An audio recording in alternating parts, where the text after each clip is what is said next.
Welcome to SaaS Backwards, a podcast that helps SaaS and AI CEOs and go to market leaders accelerate growth and enhance profitability. Our guest today is Braydan Young, co founder and CEO at SlashExperts, a buyer led growth platform that connects prospects directly with successful customers, creating authentic conversations that drive faster, more confident buying decisions. Hey, before we jump into the episode, Braydan, could you tell us a little bit more about yourself and your company? Yeah, Ken, good to be here. You really turned on that vocal fry there. All right. I dug that. That was awesome. It's Hey, good. well, I've got a face for radio, man. I gotta make it up somehow.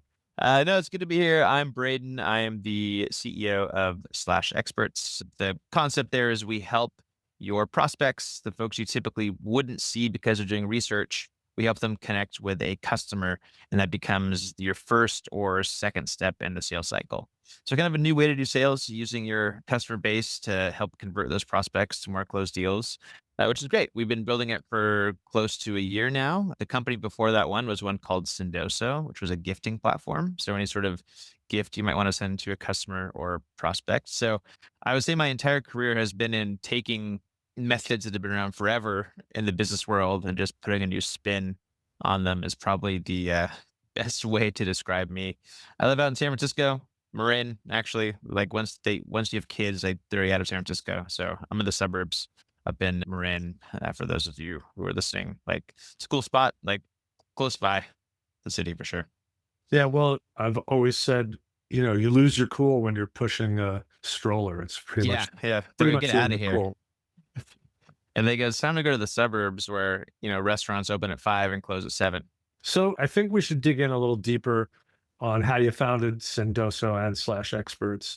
And maybe we should start with what inspired you to take the leap into entrepreneurship. That's a big leap, and especially how old are your kid or kids?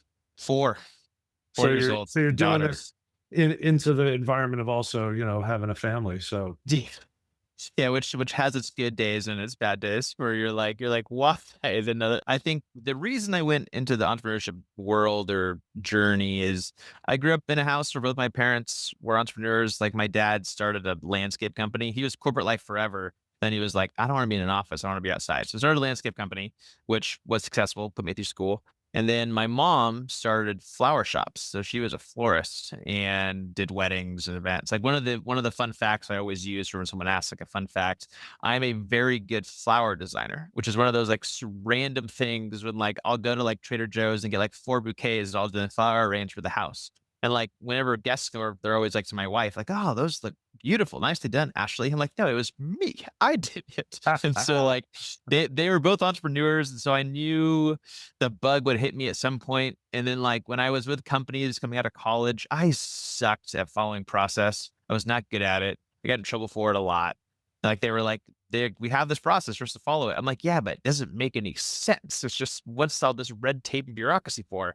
So I was like, I got to go build my own thing. And so after jumping around for a while, I started Sendoso as like my first real entrepreneurship journey. and what was the founding idea on Sendoso? Like what sparked that? I mean, I understand how you got the itch, but what really sparked this idea? It's a good story. So a buddy of mine, we originally called it Coffee Sender, and the concept was to send out Starbucks gift cards attached to your email. And it was this a way to stand out in all the noise that we like it was like in the time when all these companies were coming out, like Salesloft and Outreach, making it easier to send mass emails. And the responses sucked. So we're like, what if we attach coffee gift cards to Starbucks to these emails? And maybe that'll help us get more meetings. So we built that and then we launched it. And like the very first month made like 60 grand. And we're like, oh man, this actually might be a concept that will work. And like we attached a little button into Salesforce where you could add like basically Starbucks gift cards. This is a side project. And we quickly were buying too many gift cards because Starbucks was like, who are you guys? And like, why are you buying 60 grand worth of Starbucks gift cards on your online site? Because we had no relationship there. So they sent us a cease and desist letter, like, hey, you can't use our logo, you can't buy gift cards. So we framed it, put it on the wall, kind of like our motivation. We ended up like basically emailing every person at Starbucks who would respond, like Howard Schultz being like, "Hey, like you got to talk to us." And so they got back to us, which was surprising. And we went up there and pitched them on the idea. And they were like, "Yeah, we're in." They were like, "We got to figure out a way to sell more gift cards anyways." And so that was kind of like our like, all right, like let's quit our jobs and like make this an actual thing.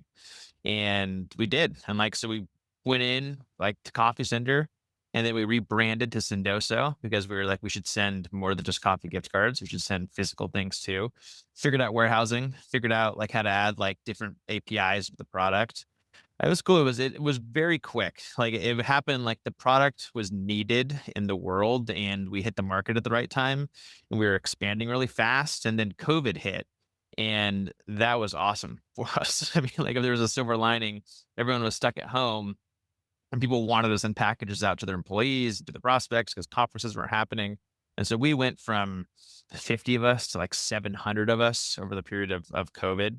And we expanded from one warehouse to six. And it was cool. It was a fun ride. I learned a lot, made a lot of mistakes. And, hopefully won't make those same mistakes this time around as I'm building slash experts.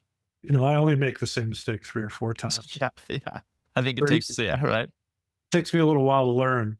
But I think one of the sort of the things you uncovered in that anecdote about reaching out to people at Starbucks is as a young company, you have to have some audacity, right? Yeah. I mean, We were way over our skis, or like we're just sending LinkedIn messages, and like you got to like connect. Like we messaged everybody there, and like I mean, me and my co-founder we were both salespeople, so we were like we knew how to do that in LinkedIn, so we just hit them up, and like they actually were like, "All right, fly up and pitch us on it." We were like, "No way!"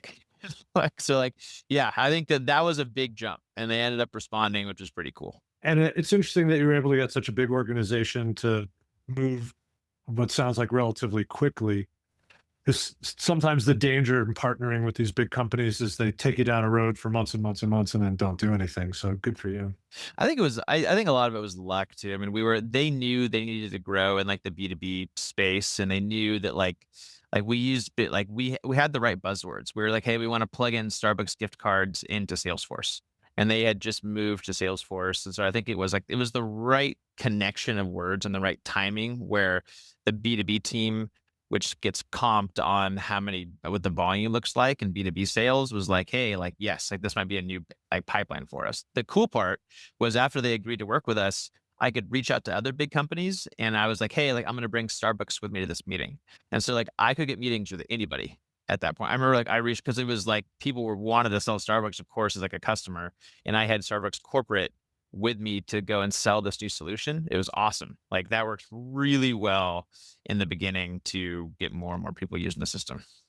So if I understand you correctly, they were going on your calls to Yeah. your prospects Yep. to help get the solution in place so that they could sell more cards. Exactly. Yeah. That's pretty cool. So I guess, did you exit Sendoso? Is that correct? I did. So I mean, I'm still very much involved, like as a advisor, and I'm still on the board helping things there too. But I exited all my day to day responsibilities. Which 10 years or so being there, I had this new idea basically a year ago where we were trying to figure out how to convert prospects to take a meeting, and the book a demo button was not working like it used to. People were doing research on the back end and you weren't seeing this pipeline of people that were doing research. So you wouldn't see them until they came in and they wanted a demo. And like all these conversations were happening in all these different communities about us, but we weren't involved in those conversations. And we're like, we got to figure out a way to encourage people to be able to have a conversation with our customers that we can guide a little bit. So I had that kind of idea and then built it there, then spun it out into its own company. So it's sort of the child of Sendoso. Yeah, I mean, I think that like we definitely saw the need there first. I think most companies like when you say spin out, meaning like I saw the need at Sendoso and was like, this is something I could probably go build. And Sendoso was very much strategy and process, which was all the things I was never good at the bigger companies. And so I was like, I like the 0 to 10 I enjoy the most in terms of growth. And I think we actually have to talk a little bit more about part of the life of Sendoso where Yeah, you took a giant investment from SoftBank and there were some lessons learned taking that kind of money. Was that one of their $100 million it was. investments? Yeah. Cool So, day to get that transfer to the bank account. It's pretty awesome. I mean, that is a ton of money, you know? Yeah, that's a lot. So once the hangover cleared, what did you do and what did you learn from having such a gigantic investment? I mean, So yeah, that's a life-changing event for a company, right? it was. And like we were growing at a really fast rate. Like we had really strong product market fit. And we had the thought of like, all right, like because we're growing so fast, let's take a bigger round. And like the marching orders were like hire and grow as fast as you can. So burn it. We opened an office in Ireland. We opened a bigger office in Pakistan, and we were hiring probably 60 to 80 people a month. So it was wild. Like it was insane growth. I think like, the biggest thing I learned was when we were burning the money, the VC funds were all like, "Hey, if you need more, like just let us know." And so like that was a pretty crazy marching orders was like grow as fast as you can. And we had this massive sales team, this massive marketing team. We had this whole like ad team too, but the pipeline wasn't keeping pace with the amount of growth, which was one problem. The other problem was we were approaching at the end of 2021, 2022, and like the direction from like, hey, grow as fast as you can and buy the market, which was always SoftBank's direction. It was more like now become profitable. And so like overnight that switched. And like that became like, okay, now we got to cut.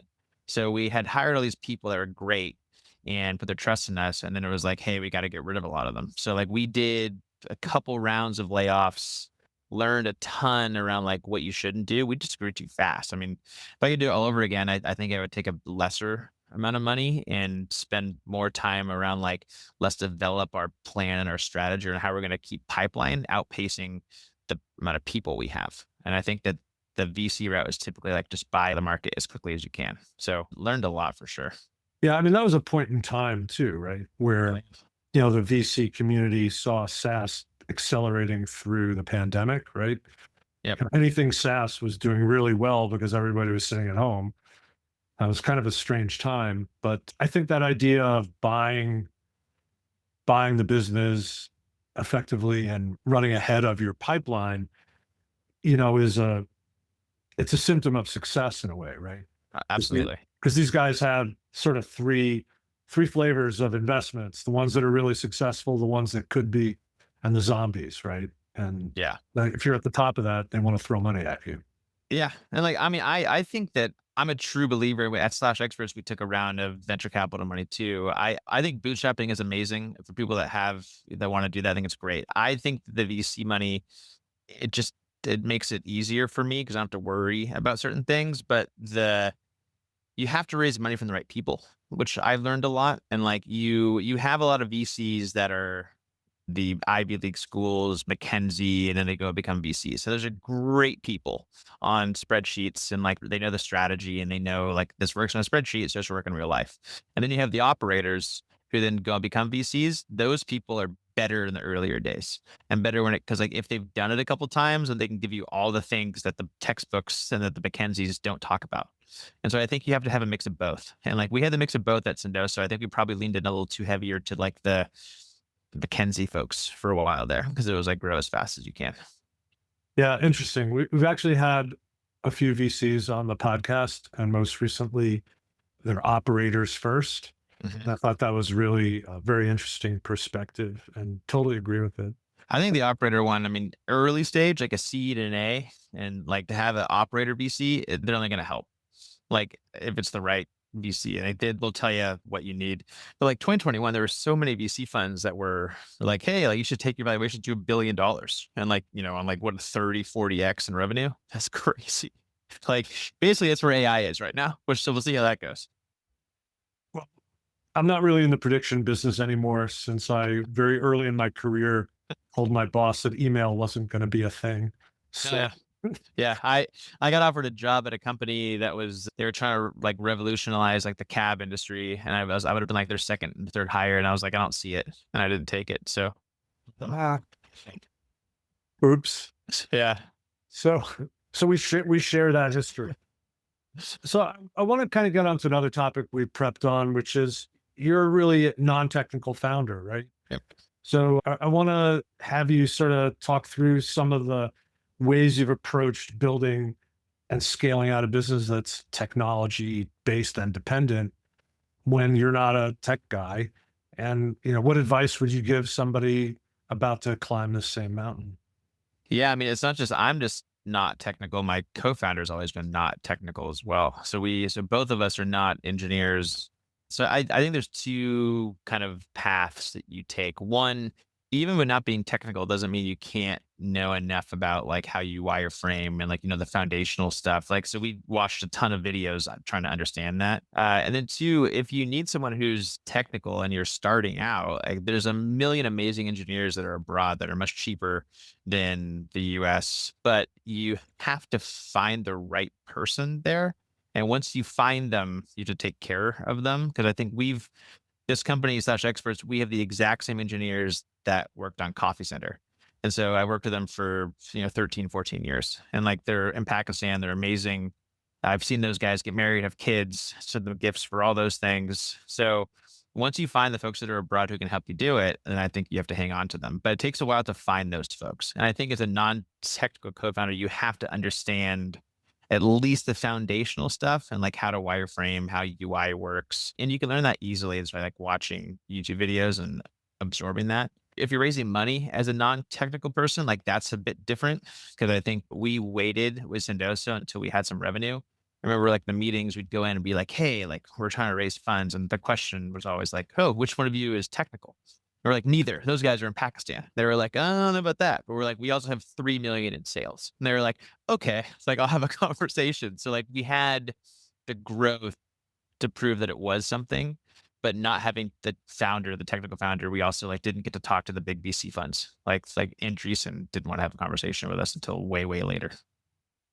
Well, I mean, I think it's interesting. I've heard people disparage, learn by YouTube. So I'm really happy to hear that it actually worked for you. Yeah, I mean, like to learn enough, right? I mean, like you can read books on it too, but I think I'm visual. So like watching they put wireframes together from YouTube videos, so at least you know the foundation. So your advice to folks who are non-technical, especially if their partner is like yours, also not a programmer, is build your skills the best you can so that you can manage a team that you find in a lower cost geography early on, right? Yeah, I also think you need to know enough to at least keep that team in line.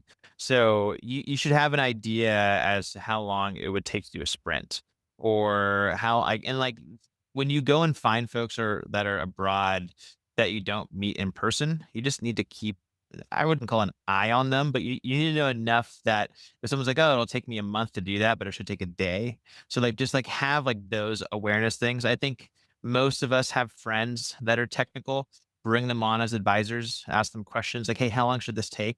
And I think after a couple months, you'll sort of get the hang of it. You'll know if the person you've selected is good and is helping.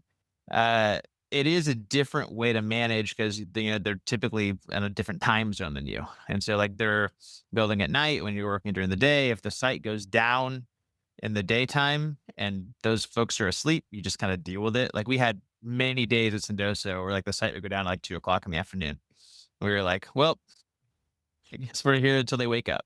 And so like you just get really good at learning how to work on folks that are, a 12-hour difference. And I would recommend knowing at least the basics when you I can learn love that. that suggestion of having the advisor who's Yeah, a technical person. That's a great idea. And it's for people at the right point in their career, it might actually be a great thing on their LinkedIn, right? If you can't pay them to be an advisor to a startup, as for a technical advisor to a startup. That sounds like yeah. a great reward in and of itself.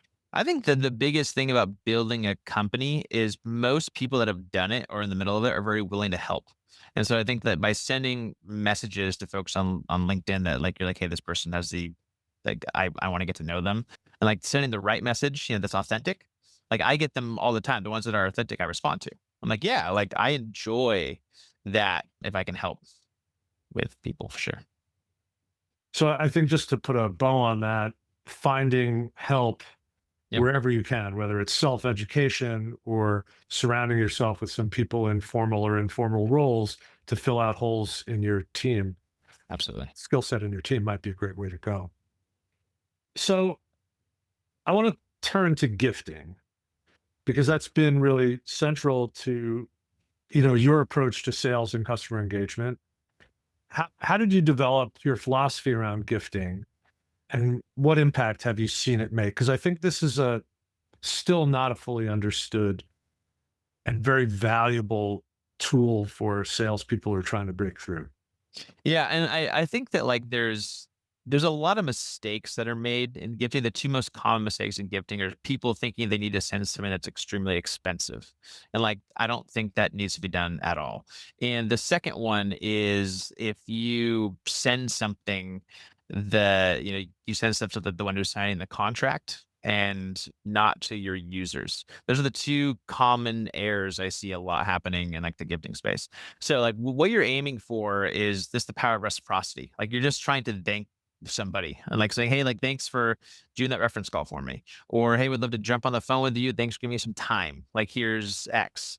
And I think a $10 Starbucks gift card works the best. Like, it doesn't need to be a, $1,000 Airbnb gift card. A very simple "Thanks so much" works just as well because you have that same chemical reaction you're going for in someone's head, which is like, "Oh, this person seems like a nice person." Like the reciprocity thing. My favorite use case, if you've never done gifting before or if you don't believe in it, like the send of a book with a handwritten note or just a handwritten note thanking someone for their time is incredibly powerful. Like, I can't tell you how many people I talk to that just like no one gets handwritten notes, like unless it's your grandma. And so like I think that's so cool to send a handwritten note thanking someone for their time. Because like the response rate on that's going to be in the high 90s. It's just a simple thing to do, and it takes you 3 seconds. Yeah, it's a lost art. Some people can't even write script anymore. So Yeah, yeah, right. Like, or I mean, like, just like something that's like not actionable. Like, it's always like, hey, do you have any questions? Hey, like, can I, send you a contract? That's from a sales point of view. And so we just like, hey, thanks. Like, it's a simple thing, and like, there's not like an action the person needs to do. You typically get a response. yeah, that's really interesting. I want to kind of tie it to the business that you're doing now, which we really didn't prep on, but you mentioned something that I think is really important, that the prospects are doing their research well in advance of trying to have a sales conversation, right? They're doing everything they can to avoid sales conversations, realistically. And it almost seems like you're pulling the research away from the dark social, as it's become, to be called. Yeah. The And dark funnel. yeah, the dark funnel, dark Yeah. The social, dark pipeline. Yeah. the dark pipe, all of those things, very dark. Very dark. Yeah. It is. But I think this is a really interesting part of the business idea. And that's what I think is sort of consistent with Sendoso, right? Is this idea of thinking about the sales process. This wasn't just like, how do we monetize referrals, right? This was what's not working in the sales process. And can you sort of give some insight into, so the early learnings? I mean, it's been about a year. How is it actually impacting the buyer behavior? And, what do you see as the kind of the limit for this? What we saw on the market was a lot of people, you're right, like they're doing most of their research before they ever talk to sales. And like the directions they get to go are online reviews that are kind of okay, or they can maybe go and read case studies, but those are all very curated. Those are all very like, hey, like these things are pretty and gorgeous, and you can have a like they don't help. And then so what most folks do is they end up in a community or they end up in like a Facebook group or a LinkedIn group and they're asking questions like, hey, I'm trying to solve this problem. And like the advice they get there is the most beneficial. So our solve to that was why don't we allow these people to talk to our customers, people that had a similar problem and can have a conversation with the customer asking those exact same questions. So what we see is like as the market grows, the folks who are doing research, the company that they're researching should encourage that. It's like, hey, you should go have conversations, with people that are using us. So here's an entire list of people that use us, not just logos and a logo carousel everybody has, but like buttons you can click and you can book a time with somebody. Because you might be at a different like point of your buying cycle than somebody else. And like, so that's okay. And so I think that like you're encouraging these conversations. You might have a conversation and do a demo. And after a demo, you're like, that was pretty cool. I wonder what my next move is. And so you can actually connect that person with a really great customer then. So after a demo, you can use that exact same model to like go and talk to a customer. So taking the reference rather than the end, which is more just like a checkbox, and putting it towards the beginning has just been really cool to see grow and scale. Yeah, I think also people have been whining about the dark funnel and dark social without a solution. So this really is kind of the answer Yeah. or an answer to the loss of control, right? Yeah. Now we're aiming people at real users instead of them finding them on their own. What's in it for the people that do these referrals? Ah, yeah. So there's, of course, we've talked about the gift. So there's a thank you. So a thank you sent to them saying, could be, it's what the company decides, could be an e-gift, could be a physical thing. You have plenty of options there to say thanks. The second one is they also control their calendar. So they decide when they take these calls. So it could be one time a week, one time a month, one time a quarter, because all of us get asked for references all the time. And by giving them control, they are more willing to sign up because they're like, yeah, I'll do references. I like this tool. It's helped me and I'll be an advocate for them. But I don't want to do calls every day or every week. And so by being able to control their calendar, they satisfy that company so they can keep, let's say they got a discount or let's say they're an advocate, they can keep that. And then also the company's happy because, they have this great person they can point to. But a lot of the time, which is like a crazy learning, just about learnings, was a page you go to, you have all these experts that are on there, and like the prospect won't even book a time. They'll just be like, oh, like I have all these people, this page is always live. Like I feel okay that I can talk to these people if I need to. And so they'll sign a deal and they'll always have that page as a backup, which has been kind of interesting to see that use case grow. It's almost like, hey, like our customers love us enough to have a conversation with you. So you should join them. And if you need them, they're there. So that was a learning for sure that we didn't expect. Yes, very powerful social proof, right? That's really what you're talking about. This really is a variation on a theme or a central business idea for you, right? Like trying to take friction out of the sales process. Is that something you recommend to other founders that they should take their expertise? Yours was in sales, and that's where they should launch into their first entrepreneurial venture. I think so. Yeah, I mean, I think it's typically it's whatever motions you go through throughout the day. If you see one that's incredibly painful, how you can just fix that, like how you would fix that. Like most ideas come from that. Like where you're just like, why the hell am I doing this process? Or why isn't like there an easier way to do X? Like that's where, or take a very old school process and just make it better. Like there's like we had so many of those growing Sendoso. Like, I mean, like one of the biggest ones is like red lines of a contract. Like, how is that not easier yet? It's like it's always like I have to go to a lawyer and ask if the red lines are okay. And it's like the same exact motion. And those should just be simple. And so like it's like finding like those sorts of very overly complicated and there should be an AI or it should be a company that can do that for me is what we see grow a lot. I want to kind of land on expectations for a program with a firm like SlashExperts. So, can you sort of frame what a CRO should expect if they decide they want to adopt, a customer referral program, maybe referral and gifting? What is the lift in terms of engagement outcomes? What's the benefit to your clients for doing this? Yeah, I mean, like typically what we see is a deal will close faster. So if you're a CRO, if a deal comes in via an expert conversation, we usually see about 4 to 6 weeks shaved off a deal cycle, just because that's how long it usually takes to have a reference involved in a deal to close. We see deal size being bigger right now too. If you have the right experts in there that are paying you the right amount, typically that's a discussion that happens on these calls is, hey, like what's typical AC? What can I expect? So we see deals being about 15% bigger, which is great. And then the biggest one we're tracking right now is like if an expert's on a phone call, like is the deal like converting more than take a demo? And right now we're seeing it about 2x, where if it comes via an expert channel versus a demo channel, it's quicker and it's converting faster if it's from an expert. But the challenging thing about that metric is we see sales reps connecting experts to those deals that also come through book a demo. So it's kind of like the ROI is a bit messy there, but we'll get better at that for sure. Yeah, I think it's interesting the idea that the deal size would be larger. There's like research from Edelman and LinkedIn on corporate reputation, brand build, brand reputation on deal size, and exclusivity in a sales process.